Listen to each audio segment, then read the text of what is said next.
A continuación, vamos a pasar a la siguiente mesa redonda, cuyo tema es: ¿está variando el perfil epidemiológico de la salud mental a causa de la pandemia en América Latina y el mundo? Para esta mesa tenemos tres connotados expositores: el doctor Carlos Gómez Restrepo, el doctor Carlos Arósquipa Rodríguez y la doctora María del Carmen Cayo. Voy a presentar en primera instancia al doctor Carlos Gómez Restrepo.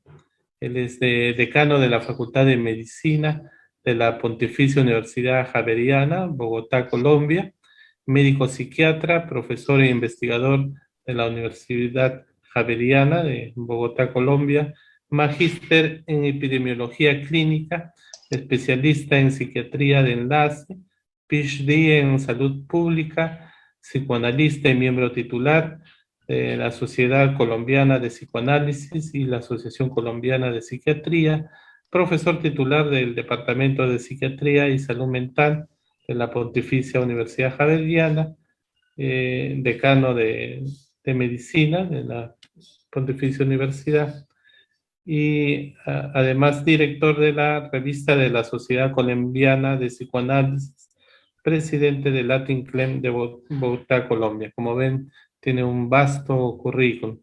Con mucho agrado, entonces voy a dar el paso y también con el agradecimiento respectivo por participar en nuestras jornadas al doctor Carlos Gómez Restrepo de Colombia. Adelante, doctor Carlos Gómez.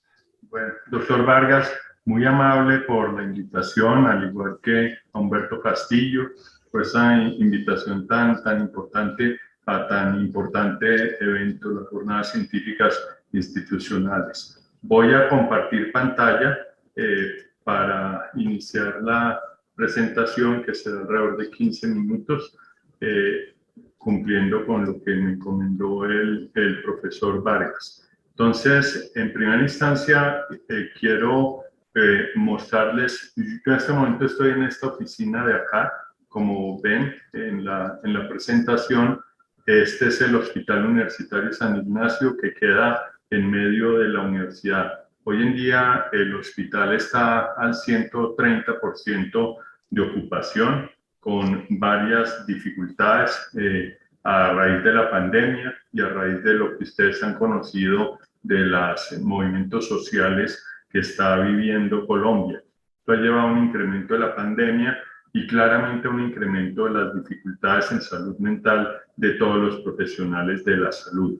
Acá tenemos el virus del COVID-19, ustedes lo conocen muy bien, y acá voy a referirme muy rápidamente a esta gráfica adaptada de Sten y de Gandhi, que es muy importante. La primera ola, la ola debido al COVID, que ha tenido varios picos. Hoy en día en Colombia esta ola verde, digamos, ha tenido 3 picos y hoy en día estamos en una meseta que no sabemos cuánto va a durar. Algunos contemplan que va a ser alrededor de 2 semanas más, dependiendo de cómo vaya todo lo que hay de protestas, etc.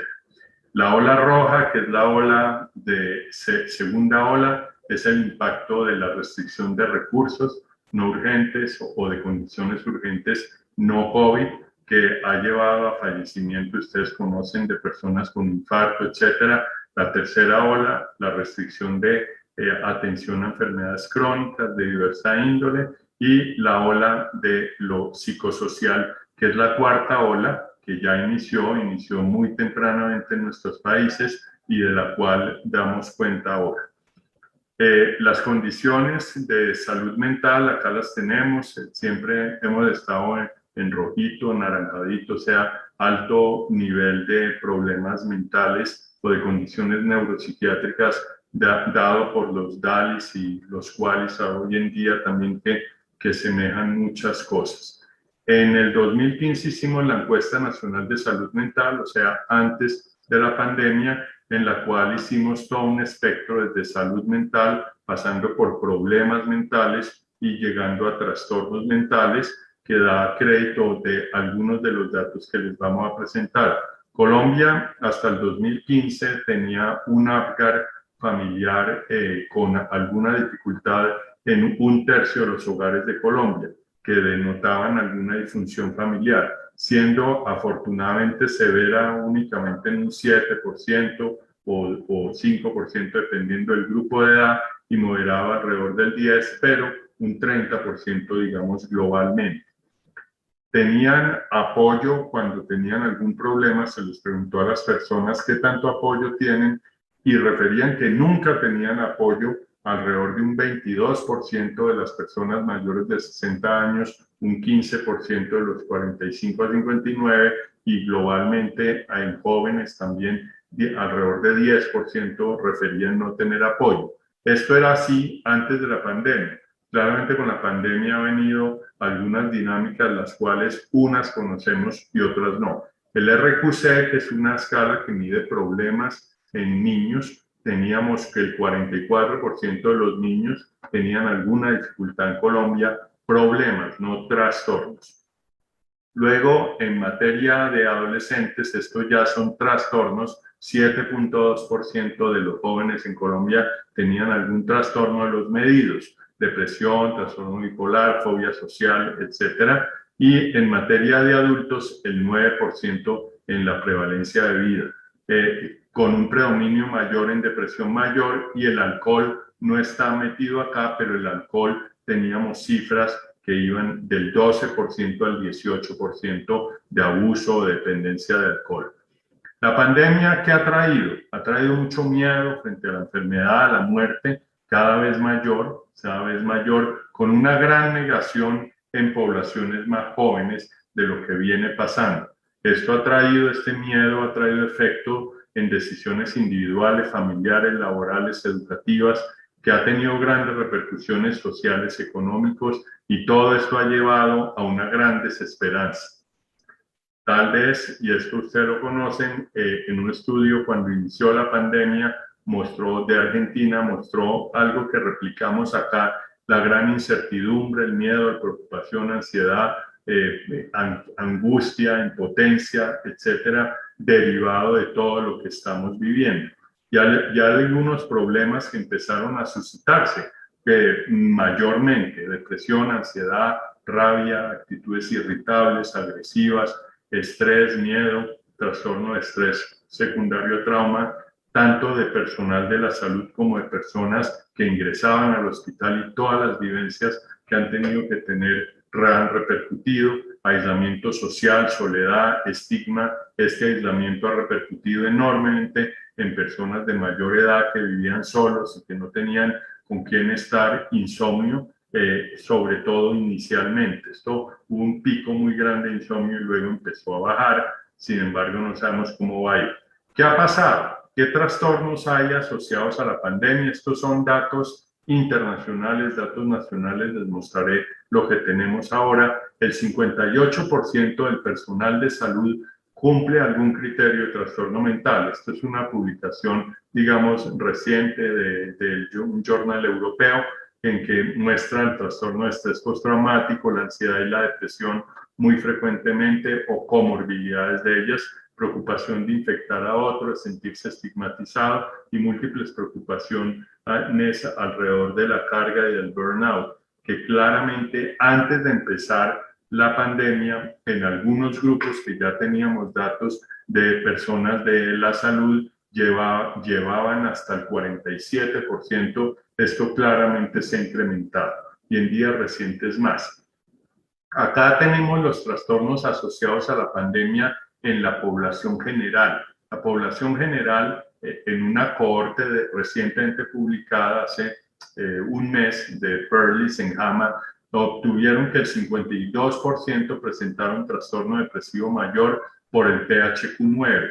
Ustedes lo conocen bien, y es mayor en hombres, salió mayor que en mujeres, en personas más jóvenes, en personas que tenían cefalea en el post-COVID, tenían mucho más riesgo de tener depresión moderada o severa.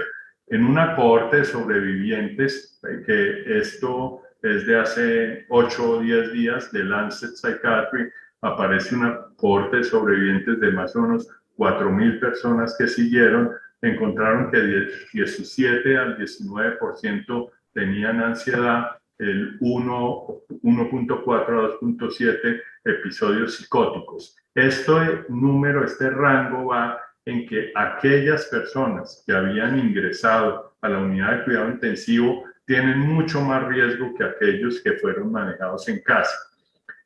Pensamientos suicidas aumentaron un 13% y el 27% en quienes tuvieron intentos de suicidio.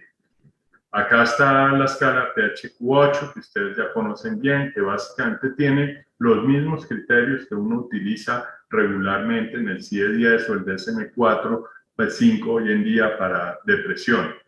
En Colombia usamos esto en personas de 18 a 26 años. En Perú se hizo este mismo estudio y en los datos que tenemos en Colombia, acordarse que mayor de 10 es depresión, obtuvimos el 29% con depresión leve, 22% moderada y 17% severo. Esto quiere decir que tenemos un incremento inusitado de la depresión. Si nos regimos por lo que tuvimos en el año 2015, de alrededor de un 5 o 6% de depresión, y hoy en día tenemos esto, ustedes verán cómo ha sido el efecto multiplicativo. Es bien interesante que la prevalencia acá apareció más en mujeres, sin embargo también esta encuesta tiene un sesgo que fue una encuesta hecha virtualmente y algunas personas la contestaron, otros no, pero estos datos han sido replicados por otros estudios que encuentran cifras entre 50 y 70% de depresión. Igualmente se hizo el GAT para ansiedad, que es una escala de ansiedad, y con esta escala, puntajes mayor de 10, lo que tenemos acá, estuvieron el 29% ansiedad leve, moderada 18% y 6% de ansiedad severa. Esto lleva a una cifra del 53% de personas jóvenes durante la cuarentena obligada que tuvimos inicialmente. Todo este estudio hoy en día lo estamos replicando ahora y vamos a hacer una cohorte de seguimiento de las personas que han estado en nuestro hospital, que tienen unas bases de datos muy buenas para hacer un seguimiento de quienes han estado atendidos en casa o atendidos en cuidado intensivo, esto para ver qué tanto se replican o no los resultados que estamos encontrando. Lo que sí es claro es que hay un incremento. ¿Qué ha habido de positivo en toda esta cosa como tan angustiante y negativa? Hay que encontrar lado positivo a todo esto, la solidaridad, el sentimiento de solidaridad que se ha ido levantando, de empatía, de conciencia social, de respeto por el medio ambiente, etcétera, son valores y circunstancias que empiezan a florecer. En esto emergen sentimientos de responsabilidad y cuidado frente al COVID. No en todos los grupos es lo mismo, valoración y reconocimiento de la interdependencia social, de cómo dependemos unos de los otros, reconocimiento de las personas como seres sociales con una serie de valores que están acá, solidaridad, empatía, unión, conciencia social, la necesidad de compartir, de respetar y de cuidar a los otros. Conocemos en Colombia, por lo menos, que ha incrementado la pobreza de un 12% que la teníamos a un 22% y pensamos que ahora ha incrementado más. Esto lleva a una necesidad de intervenir determinantes sociales, determinantes, llamo yo, psicosociales de la enfermedad y de la salud, que tenemos que empezar a pensar, la empatía, el altruismo y la necesidad de apoyo.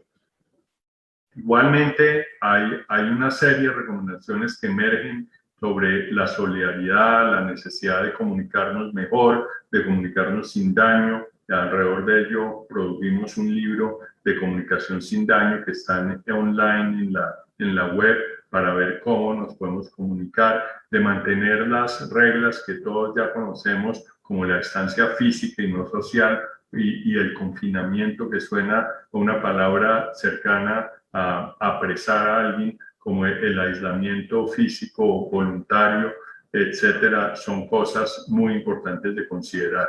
Igualmente, en este enfoque que pensamos es clave para la salud mental y para evitar la enfermedad mental, es muy importante el trabajo en equipo, la empatía, la compasión y la comprensión que debemos tener, sobre todo con todas estas familias y personas que abandonan, comillas, obligadamente a la persona en el hospital o en la institución para ayudar y darle buena información. El altruismo, la necesidad de solidaridad y de generosidad que tal vez en nuestros países se va a tener que tener mucho más claro, más en torno a todas las consecuencias que va a tener toda esta pandemia sobre lo económico y lo laboral, el respeto y la confianza para tener un mundo ojalá mejor planeado, equitativo y justo.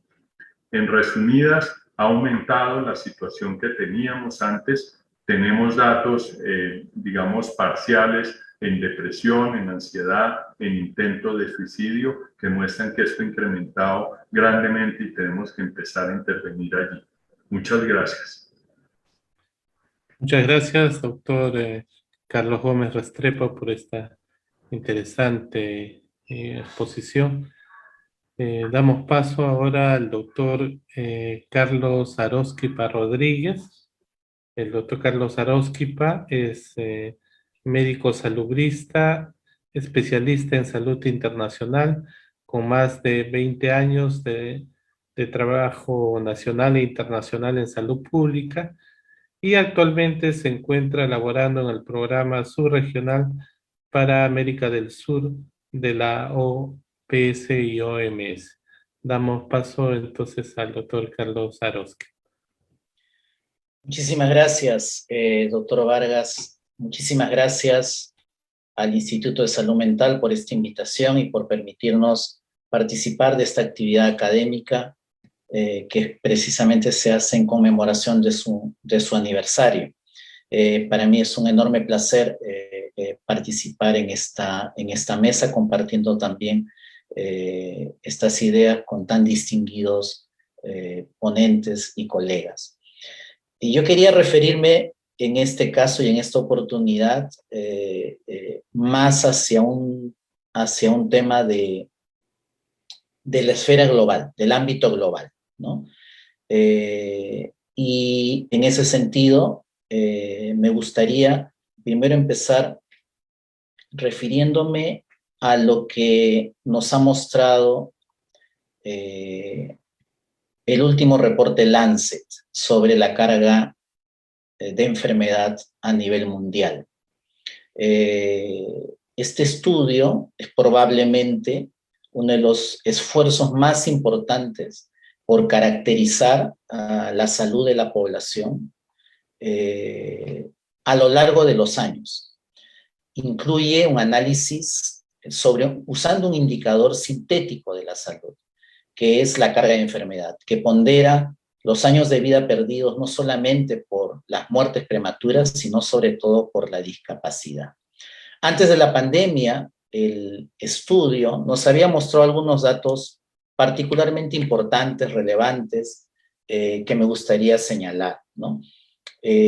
Como ya se ha señalado antes, como se ha dicho, hemos visto un incremento sustantivo, sostenido, de las enfermedades crónicas no transmisibles, lo cual ha ido de la mano además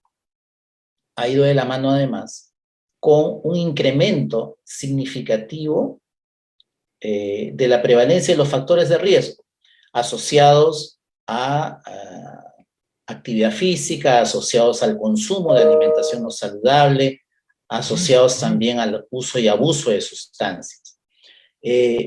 Claramente vemos que esta situación prepandémica nos mostraba un deterioro de la salud del mundo a expensas de un incremento de estos factores de riesgo y un aumento en la mortalidad en distintas enfermedades, fundamentalmente enfermedades crónicas, enfermedades no transmisibles. Aquí en esta lámina uno puede apreciar la comparación del ranking de las causas que provocaban mayor carga de enfermedad en 1990 y en el año 2019. Disculpe, no se ve su presentación, creo que no la ha compartido. A ver, voy a poner mi imagen en todo caso aquí anclada. ¿Ahora? No aparece. Yo la estoy viendo acá. ¿Sí? ¿Se ve? Sí, sí, Ok, Sí. perfecto. Sí, se ve. allá. Ah, debe ser mi máquina entonces. Sí, Gracias. entonces lo que mostraba es que el estudio de carga de enfermedad a nivel mundial, después de 20 años, claramente muestra que los primeros lugares de carga de enfermedad en el año 2019 están en enfermedades crónicas. Y quiero señalar o quiero rescatar aquí la posición que ocupan las enfermedades mentales, que en el año 2019 están en la posición número 7, como responsables de la pérdida de años de vida, no solamente, repito, por muerte prematura, sino por discapacidad. Y en 1990, la posición que tenían las enfermedades mentales estaba en la posición número 13. Esta es la situación prepandémica. Un incremento de enfermedades crónicas, un aumento de las enfermedades mentales como responsables de años de vida perdidos. Y si esto lo empezamos a analizar, lo empezamos a ver, además, en las Américas, por ejemplo, el mismo estudio para las Américas, observamos este mismo patrón, solo que en el caso de las Américas, las enfermedades mentales ya no están en el puesto 7, están en el puesto 6 como causa de carga de enfermedad, como responsable de años de vida perdidos. Y si nosotros miramos un poco más de cerca hacia la situación, por ejemplo, en países andinos, ocupa la posición número 5 las enfermedades mentales. En los países andinos, las enfermedades o trastornos mentales están ocupando la posición 5 en el ranking de los principales problemas de salud que generan mayor carga de enfermedad. Y si lo vemos en el caso del Perú, está en la posición 4. Vean cómo ha ido bajando el 7º, el 6º, el 5º y el 4 en el caso peruano. Queda claramente probado, como ya también lo han dicho anteriormente, que los trastornos mentales, las enfermedades mentales, junto con las enfermedades no transmisibles, han ido cobrando un mayor peso e importancia dentro de la carga de enfermedad en todos nuestros países, ¿no? En el caso de Lima, ha mostrado claramente el doctor Saavedra un muy interesante estudio cómo ha sido la situación durante la pandemia. Este es un estudio de carga de enfermedad que está colgado, ha sido recientemente hecho en el caso del Perú, que muestra la carga de enfermedad en Lima, solo Lima metropolitana. Es un estudio que se ha hecho por regiones en el Perú. Uno puede mirar dentro de ellas la carga en las distintas regiones del país. Y aquí observen la posición que tiene, en el caso de Lima, las condiciones neurológicas y trastornos mentales, también dentro de las 5 primeras causas de carga de enfermedad. ¿A qué va con esto? ¿No?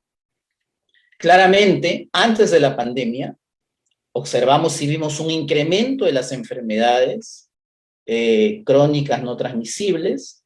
Vimos además dentro de ellas un incremento, vamos a llamarlo así, un posicionamiento de las enfermedades y trastornos mentales dentro de esta escala o este ranking de daños que están empezando a generar mayor impacto a nivel de la población. Y así nos agarra la pandemia, ¿no? Queda claro de que antes de la pandemia no fuimos capaces de controlar, no fuimos capaces de incorporar estrategias efectivas que redujeran los factores de riesgo, lo cual nos ha llevado a esta situación, este incremento de esta carga de enfermedad. Es importante también señalar que este reporte de Lancet sobre carga de enfermedad nos muestra otro hecho que es importante destacar. En el año 1990, el componente de años de vida perdidas por discapacidad era solamente el 20%. En el año 2019, el componente de discapacidad como responsable de la carga ya es un 30%. Es decir, dentro de la carga de enfermedad, las enfermedades más discapacitantes son las que están empezando a tener un mayor impacto en la salud de la población. No llegan a equiparar las muertes prematuras, pero su incremento relativo también es importante a destacar. Y aquí juegan un rol muy importante las enfermedades las enfermedades mentales, ¿no? Ya se ha señalado claramente en las presentaciones más temprano que el COVID, al momento de llegar al mundo, a nuestra región y a nuestros países, pues llegan con esta situación. Un aumento en la prevalencia de enfermedades crónicas no transmisibles, un aumento en la prevalencia de trastornos mentales, un incremento de factores de riesgo que incluyen, además del uso y abuso de sustancias, incluyen disminución de la recreación, alimentación no saludable. Sobre esto se asienta el COVID. Ha quedado demostrado con estudios que aquí también se han explicado que el padecer trastornos mentales representan un factor de riesgo de mayor morbilidad y mortalidad para COVID-19. Entonces, si nosotros vemos la llegada de esta pandemia sobre esta situación preexistente, creo que claramente entendemos el impacto que ha tenido en nuestros países, en nuestros sistemas de salud, esta enfermedad, ¿no? Las personas que ya padecían o presentaban enfermedades y trastornos mentales fueron los que se enfermaron más y fueron probablemente en quienes se presentó un mayor impacto, no solamente en términos de mortalidad, sino probablemente ahora en términos de discapacidad en aquellos que sobrevivieron. Los diferentes estudios que han salido hasta la fecha en esta pandemia en la cual tenemos un año y meses, digamos, de evolución, claramente nos muestran las trastornos o manifestaciones mentales propias del COVID, ¿no? Ya se han señalado, no voy a ahondar en esto: depresión, ansiedad, delirio, cefalea, insomnio, alteración del gusto y del olfato como manifestaciones propias de la enfermedad, ¿cierto? En un estudio que se hizo en la Organización Mundial de la Salud, haciendo una recopilación de todos los estudios, reportes de casos que se habían hecho a propósito del efecto del COVID en relación a la salud mental, se encontraron estudios en los cuales se revelaron cifras y prevalencias de ansiedad, depresión, síndrome postraumático y distrés psicológico en distintos rangos, dependiendo de dónde se desarrollaban los estudios. Pero en todos ellos claramente se muestra de que ha habido un incremento significativo en trastornos de salud mental provocados por la pandemia, de manera directa o de manera indirecta. El estudio y la contribución que hace justamente el instituto con el estudio que presentó el doctor Saavedra, creo que resulta siendo significativo e importante. Y creo que es muy necesario difundirlo, publicarlo, para que permita hacer esta contribución del conocimiento, sobre todo de esta pandemia en relación a la salud. Y dentro de los efectos de largo plazo, pues se han descrito ya estos problemas, ¿no? La fatiga, las cefaleas, la ansiedad y la depresión. Es cierto, los enfermos más antiguos recién tienen un año, probablemente, así es que no son los únicos, hay que esperar y ver qué cosa más podemos documentar a propósito de esta pandemia. Muy bien, lo que necesitamos ahora, lo que vemos ahora es que hay que documentar más sobre este impacto, sobre estos efectos, ¿no?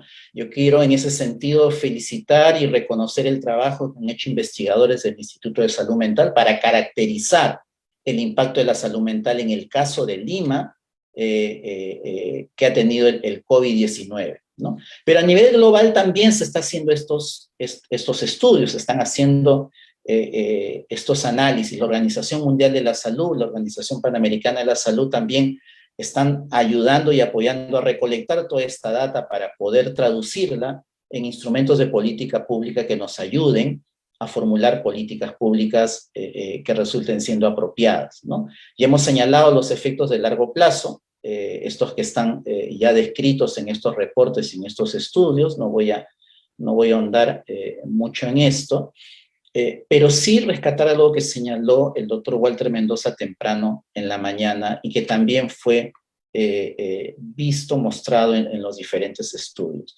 Es importante reconocer que hay población más vulnerable que otra en relación al impacto y a los efectos de los trastornos mentales, ¿no?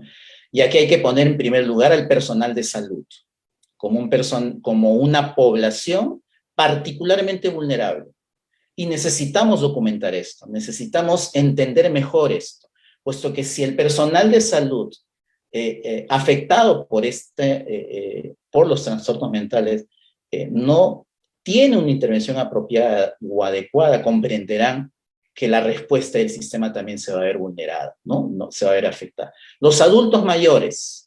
El doctor Walter Mendoza temprano nos mostró cómo ha cambiado el patrón demográfico en nuestro país y el incremento de la población adulta mayor y la cantidad de adultos mayores que viven solos, que son más vulnerables todavía a los impactos directos e indirectos del COVID, y los adolescentes, ¿no? Entonces, el estudio me parece sumamente importante, muy relevante, pero creo que necesitamos más estudios que nos permitan conocer en mayor profundidad el impacto de esta enfermedad en estas poblaciones en particular. La Organización Mundial de la Salud el año pasado, después de la primera ola, hizo una encuesta mundial a más de 130 países. Doctora Arósquipa, le quedan 2 minutos. Muchas gracias, doctor Vargas. Con la finalidad de conocer cuál fue el impacto que tuvo la pandemia en los servicios de salud, ¿no? En general. Y lo que mostró fue un severo y fuerte impacto en los servicios de salud y en los servicios de salud mental en particular. Más del 93% de países que fueron encuestados reportaron que habían sufrido una interrupción de uno o más servicios de salud mental. Pero además de eso, 3/4 partes de los países reportaron también interrupciones parciales en los servicios de salud mental de escuelas y centros de trabajo, ¿no? Pero quisiera que vean este cuadro, que es un poco más específico. Todos los servicios fueron afectados, todos los servicios. Pero aquí pueden ustedes notar que de todos los servicios afectados, los servicios de salud mental fueron más afectados que otros. Más afectados que otros. Esto evidentemente nos pone en una situación en la que debemos empezar a analizar cómo debemos responder frente a este panorama, ¿no? Y aquí yo quisiera terminar destacando, relevando el Plan de Salud Mental 2013-2020, que ahora se ha convertido en Plan de Salud Mental 2013-2030, en el cual se plantea que la salud mental sea un componente central dentro de las estrategias nacionales de salud universal y de cobertura universal en los países. Esta pandemia nos ha traído mucho dolor, esta pandemia nos ha traído mucho sufrimiento, pero también representan una oportunidad por el foco de atención que están teniendo. Es un buen momento para impulsar una verdadera reforma de la salud mental y catalizar aquellas reformas que ya se han implementado en nuestros países. Aquí el Perú, el doctor Yuri Cutipe ha mostrado los esfuerzos que se están haciendo por impulsar una salud mental comunitaria, así que yo creo que es un buen momento como para posicionar más y mejor la salud mental y orientar, digamos, los cambios que son necesarios frente a esta coyuntura. Muchísimas gracias, Horacio. Muchas gracias, doctora Arósquipa, por esta interesante ponencia. Y ahora voy a dar paso a la doctora María del Carmen Calle. La doctora María del Carmen Calle es médico pediatra, egresada de la Universidad Peruana Cayetano Heredia, magíster en Gobierno y Gerencia en Salud, egresada del Doctorado de Salud Pública, tiene posgrados también en Salud Mental, ha sido viceministra de Salud Pública del 2018, directora general de Intervenciones Estratégicas en Salud Pública en el Ministerio de Salud del 2016 al 2017, asesora regional de salud del adolescente en la OPS Washington en el año 2015 y actualmente es secretaria ejecutiva del Organismo Andino de Salud, Convenio Hipólito Unanue, horas con U. Es un agrado entonces dar paso a la doctora María del Carmen Calle Dávila. Adelante, doctora. Muchísimas gracias por la invitación. Vamos a tratar de dar una pincelada de lo que está pasando y contestar a la pregunta, pero quisiera que me acompañen porque va a ser una pincelada un poco rápida debido a los 15 minutos que me han dado. La idea es hablar del posicionamiento de la salud mental desde el ORAS-CONU, situación común de los países, Chile, Colombia, Ecuador, Perú, conclusiones. En cuanto al ORAS-CONU, en el 2018 tuvimos el primer encuentro de representantes de salud mental. En la REMSA los ministros decidieron que debía haber una política de salud mental y el 16 de abril del 2020 ya se resolvió la política andina de salud mental. ¿Cuál era la idea? Establecer lineamientos consensuados de los países del ORAS-CONU. Les contaré que los países del ORAS-CONU son Bolivia, Chile, Colombia, Ecuador, Perú y Venezuela, para enfrentar todo el tema de la salud mental, incluyendo los trastornos y también la epilepsia, a fin de desarrollar respuestas programáticas continuas, efectivas y adecuadas. ¿Cuál fue el enfoque? Derechos humanos, determinantes, interculturalidad, género y multisectorialidad.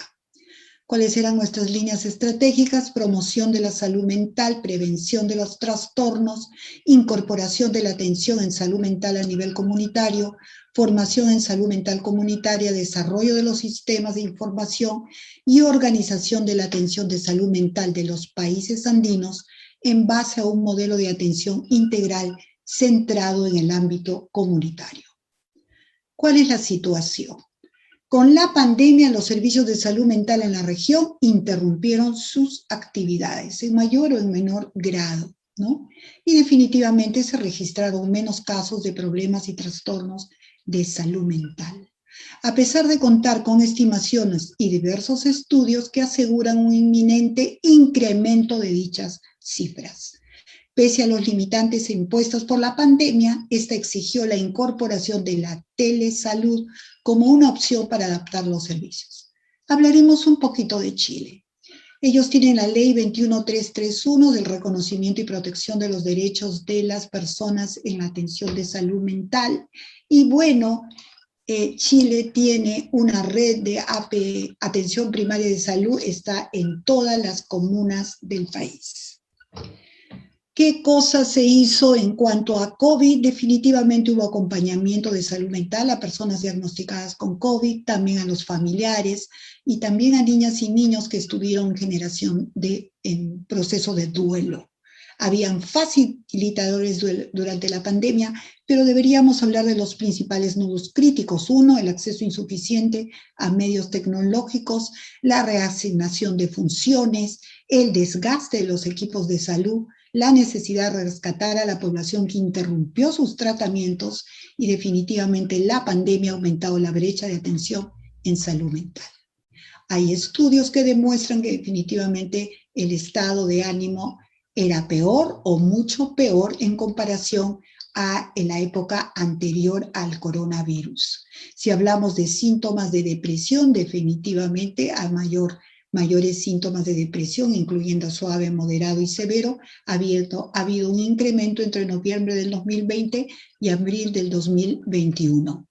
También Chile fue parte de este estudio internacional multicéntrico que ya fue nombrado, y entre los trabajadores de salud de Chile se vio que el 23% manifestó haber perdido mucho sueño, el 6.5% consideró en las últimas 2 semanas que sería mejor estar muerto o autoinfligiéndose, el 36.5% manifestó haberse sentido estigmatizados por COVID y el 13.8% mencionó haber sufrido alguna violencia.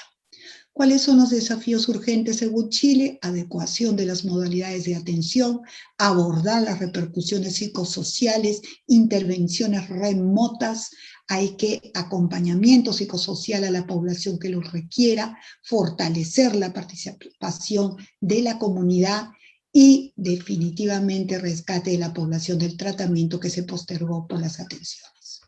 Cuando hablamos de Colombia, sabemos que esta es la normativa vigente en Colombia y desde el punto de vista de gestión de riesgos y atención de salud mental, tuvieron orientaciones técnicas, formación de profesionales, servicios de salud y un diálogo nación-territorio. Apoyo directo a las personas y sus familias, acciones de cuidado de la salud mental en el proceso nacional de vacunación, comunicación sin daño, formación a vacunadores. Estos son los números de Colombia, definitivamente síntomas de ansiedad mucho más frecuentes en la juventud, adultez y la vejez. Cuando hablamos de reacciones al estrés, más frecuentes en primera infancia e infancia. Cuando hablamos de síntomas de depresión, más frecuentes en juventud, adultez y vejez. Si nosotros hablamos de conducta suicida, hay un estudio que dice que hay disminución, pero ellos mismos, los mismos expertos colombianos dicen que es porque hay menos atención de los casos. ¿Cuáles son los alcances? Tienen que priorizar la salud mental en la agenda social, tiene que apostarse por el trabajo intersectorial, tiene que afianzarse la articulación nación-territorio, enfoque territorial, la habilitación de servicios y telemedicina y la teleorientación en salud mental. Ha habido una inversión e iniciativas transversales en relación a teleorientación en salud mental, en redes para problemas y trastornos mentales, consumo de sustancias psicoactivas y epilepsia, el programa de prevención de la conducta suicida, el programa de prevención del consumo de sustancias psicoactivas. Ecuador. En Ecuador, la elaboración de normativa para servicios de salud mental a través de la teleasistencia, la transición del enfoque a un modelo de salud mental comunitaria. Esta es la Organización de la Salud Mental en Emergencias, y ellos hablan claramente del Código Verde, cuando la psicoeducación sobre medidas de autocuidado de la salud mental en emergencia en cumplimiento del compromiso presidencial. Hablan del Código Amarillo, cuando se brinda la primera ayuda psicológica a personas que presentan síntomas psicológicos esperables en una emergencia, y hablan del Código Rojo, son todas las atenciones especializadas por psicología y psiquiatría a personas que presentan problemas de salud mental y requieren atención a largo plazo. Esto era cómo iba la implementación de los servicios de salud mental, pero nos damos cuenta que al 2021 ha habido una caída en el primer nivel ambulatorio. Acá están todas las descargas, todos los códigos, los números que nos demuestran las atenciones que se han realizado en Ecuador. Ellos apuntan a un modelo de organización y funcionamiento de la red de atención integral en salud mental. En cuanto a Perú, no voy a decir mucho, tenemos el desarrollo marco normativo en salud mental, ya creo que todos lo conocen, debe haber sido mencionado. Tenemos el modelo de salud mental comunitaria, que bueno, es un modelo para el cuidado de la salud mental en cada territorio. Estamos hablando en este momento de más de 200 centros de salud mental comunitaria a nivel de todo el país. Y bueno, hay todo un esquema para responder al impacto psicosocial de la pandemia por COVID-19. Definitivamente el estrés, síntomas ansiosos y depresivos, síntomas o diagnóstico psiquiátrico, conflictos, fueron lo que se atendió en mayor proporción en las llamadas a la línea 113. También acá se hizo el estudio, son los resultados preliminares. En el Perú, el 58.4% de los trabajadores de salud refirió presencia de malestar, 52% manifestó tener síntomas depresivos, 9.6% indicó tener deseos de morir o irse a dormir y no despertar, 2.1% manifestó haber pensado en quitarse la vida, etcétera, etcétera.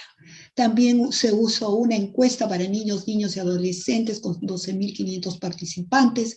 En niños de 6 a 11 años, el 32.6% estuvo en la categoría de riesgo para presentar por lo menos un problema de salud mental. Entre 12 a 17 estamos hablando del 29.6% en la categoría de riesgo. Y todos y todas de 6 a 17, según el dominio de riesgo, el 33.2% tiene riesgo de presentar algún problema de salud mental. Recordemos que uno de los estudios de niños, niñas y adolescentes, más o menos se hablaba del 20%, acá sale el 33%, aunque sabemos que no son comparables. En cuanto a las atenciones, nosotros nos damos cuenta definitivamente la caída que hubo en atenciones, ¿no? Que la mayoría de atendidos fueron en centros de salud de primer nivel y los casos atendidos en los centros de salud mental comunitario y cómo se ha recuperado esta atención. Los retos según Perú, Estado y organización social y comunitaria tiene que ser mejor, tiene que tener una mejor articulación, fortalecimiento del primer nivel de atención, articulación intersectorial territorial, articulación entre el sistema sanitario y la comunidad organizada, conectividad de los servicios, eso es muy importante, financiamiento y detección precoz. ¿Cuáles son las conclusiones en base a las experiencias de los países andinos? El Organismo Andino de Salud desde el primer momento puso a disposición todas las líneas de apoyo y orientación psicológica de nuestros 6 países. Tuvimos mucho interés y presentamos dentro de las múltiples actividades y acciones que se realizaron 2 webinars de mucha importancia. Y ahora que veo los webinars falta uno más, pero bueno, y hemos estado en contacto directo con los miembros del Comité de Salud Mental de los 6 países. Tenemos todas estas plataformas, tenemos todo lo que son los famosos Pandemic Tips, que lo que hacen es también hablar un poco de salud mental.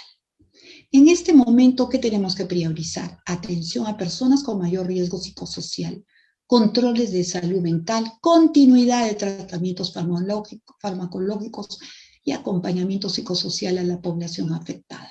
Hay una urgencia en el cuidado y acompañamiento del recurso humano de salud, articulación con el nivel de especialidad para cubrir la demanda.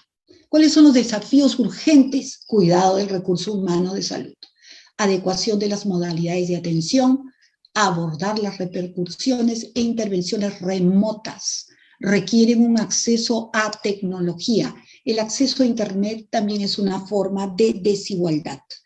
Acciones de salud mental a potenciar, acompañamiento psicosocial a la población que lo requiera, fortalecer la participación y relevar el rol de la comunidad.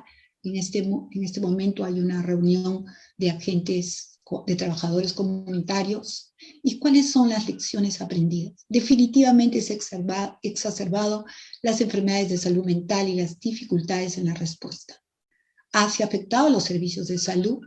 Es esencial evitar que el sistema de atención colapse, ya colapsó. La necesidad Doctora Calle, de le quedan 2 minutos. al recurso humano de salud para hacer frente, muy bien doctor, y tensiones en condiciones de una pandemia, y la atención primaria de salud tiene un papel clave que desempeñar durante y después de la pandemia. ¿Qué cosa proponemos? Considerando que el porcentaje asignado para salud mental del total del presupuesto para salud en América Latina y en los países andinos va desde 0% hasta 2.5%, propone el Organismo Andino de Salud con sus 6 países, tenemos la reunión de ministros de salud este viernes, estamos proponiendo hacer abogacía ante los ministros de salud para un incremento de presupuesto para salud mental para la población y especialmente para el personal de salud. Porque ustedes saben muy bien que sin presupuesto no hay derechos. Y segundo, considerando que los determinantes sociales y la desigualdad han afectado la respuesta a la pandemia y en general están relacionados con la salud mental, se propone la creación de la Mesa Andina Intersectorial de Concertación contra las Desigualdades. Estas 2 resoluciones van a ser emitidas el día viernes en nuestra reunión ordinaria de ministros de salud de la región andina. Este cuadro está dedicado a todos los trabajadores y trabajadoras que se quedaron en el camino por salvar a los demás. Y muchas gracias al equipo técnico y de manera muy especial a los representantes del Comité Andino de Salud Mental de Bolivia, Chile, Colombia, Ecuador, Perú y Venezuela. Muchas gracias.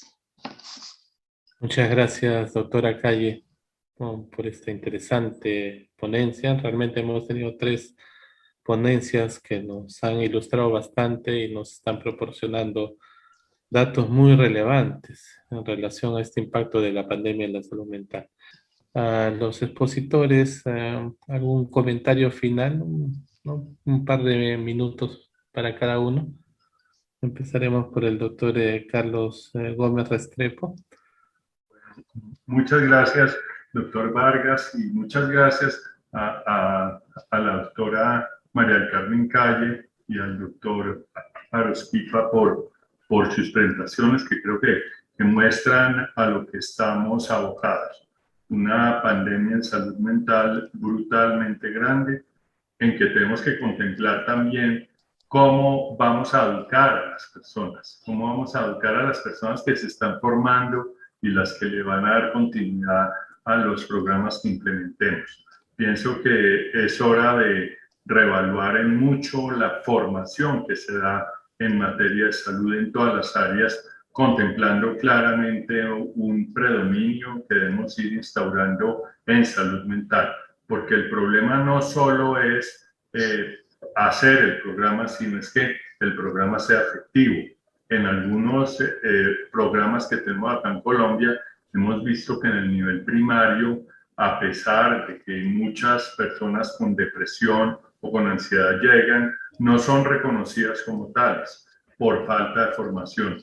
Esto lleva a un escotoma que tenemos, no solo es mejorar, digamos, los programas, y en esto Perú, Chile, Brasil han tenido la iniciativa de los centros mentales comunitarios y todo eso, que es un ejemplo para Latinoamérica, sino la formación que tenemos que tener, porque muchos médicos desconocen cómo deben ser tratados, muchas enfermeras, muchos trabajadores, y ahí hay algo que debemos implementar muy rápidamente, que es mejorar la capacidad técnica de todos nosotros para enfrentar la pandemia que hay. Muchas gracias. Gracias, doctor Gómez. Doctora Aroskipa. Sí, muchas gracias, Horacio. Yo también quisiera rescatar las palabras del doctor Restrepo y incidir en este mensaje de que estamos en un momento muy doloroso, pero además también hay una ventana de oportunidad. Y yo creo que es un momento apropiado para catalizar las reformas necesarias en la salud mental en nuestros países, aprovechando el momento político.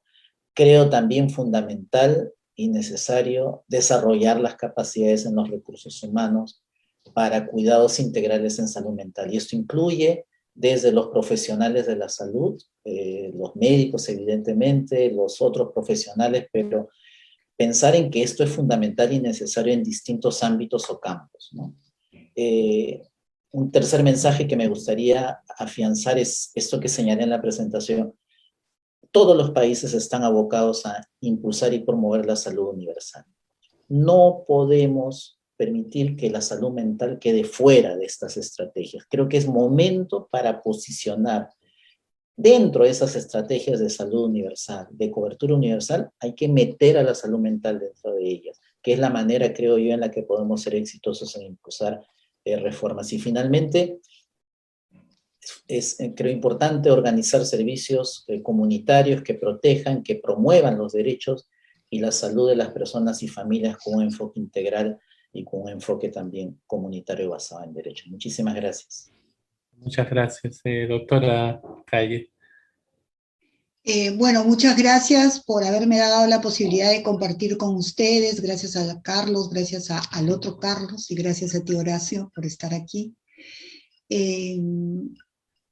Nuestra labor como organismo andino de salud es articular, promover, integrar. Y a lo que nosotros vamos son a políticas públicas, a programas, a proyectos, a intervenciones. Y desde que yo asumí la gestión, una línea muy importante ha sido salud mental, como fue cuando tuve cargos en el ministerio. Yo siempre a la salud mental le he empujado con todo. Pero, ahí viene el pero, salud mental no solo es mejorar servicios. Salud mental es mejorar las condiciones de vida de nuestras poblaciones. Y ahí sí estamos hablando de determinantes sociales, estamos hablando de pobreza, estamos hablando de desigualdad. Así que yo creo que las dos cosas van juntas, pero no podemos dejar de pensar en un ejercicio efectivo del derecho a la salud mental si no pensamos en disminuir las brechas. Y lo último, no puedo evitar, soy pediatra, definitivamente un trato especial y un reconocimiento precoz y un diagnóstico precoz en niñas, niños y adolescentes. Sabemos muy bien que el 40% de los trastornos mentales van a estar comenzando en esta etapa. Entonces, no podemos dejar pasar estas posibilidades. Y por último, sin presupuesto no hay derechos. Si no tenemos mejores presupuestos para el tema de salud mental, obviamente con control, fiscalización y supervisión, no podremos llegar a lo que todos queremos, vivir una vida digna y lo más feliz posible. Muchas gracias. Muchas gracias. Reiteramos entonces nuestro profundo agradecimiento y las felicitaciones para nuestros connotados expositores, doctor Carlos Gómez Restrepo, doctor Carlos Arósquiza Rodríguez y doctora María del Carmen Calle Dávila. El agradecimiento también a todos ustedes por su atención. Damos por cerrada esta mesa redonda y doy...